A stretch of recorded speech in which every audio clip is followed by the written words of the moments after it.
Inamin ng aktres na si Denise Laurel na na-starstruck daw siya sa isang Korean actor. Ito ang ibinunyag ng aktres sa panayam sa kanya sa programang Fast Talk with Boy Abunda nitong Lunes, January 20, 2025. Ibinahagi ni Denise sa naturang panayam kung paano nagsimula ang pag-host niya sa mga K-pop events. Ayon sa kanya, 2010 pa lang ay fan na raw siya ng K-pop at iba pang Korean artists, ngunit hindi raw niya nagawa ang ilang mga hobbies niya dahil sa pagiging abala sa trabaho. Dagdag pa niya, pero nung pandemic, I finally got time to watch TV again, to watch YouTube again, to listen to music because not only am I an actor, I'm also a mom, so I really dedicate my time to just making sure I'm everything all at once. Ibinahagi ng aktres sa naturang panayam na dumadalo lang daw siya sa fan meets noong 2010, pero nang matapos na ang pandemic at nagsimula ng makalabas muli ang mga tao ay inalok niya ang ilang Korean artists na maging host ng kanilang meet just for fun.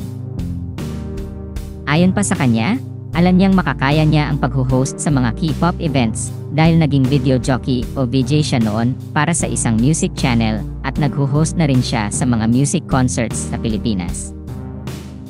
Para sa aktres, ang ginagawa niyang pag-host ay bilang messenger at representative ng bansa, kaya naman sinisigurado niyang inaalagaan niya ang Korean stars na bumibisita sa Pilipinas. Anya, so, what I'd like to do is I would take care of them and give them the full respect they deserve as if how I would like to be treated as an artist, Tito Boy. So, inaalagaan ko sila. I make them feel comfortable. I never touch. I always have space, very respectful of personal space, and my fellow fans. Tinanong din siya ni Boy Abunda kung sino ang bias niya o ang hinahangaan niyang K-pop star.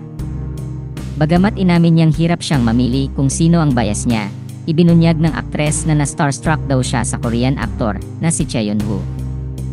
Dagdag pa niya, napaka-unreal daw ni Chaeyeon-woo at akalain pa raw na ay artificial intelligence image ang itsura nito.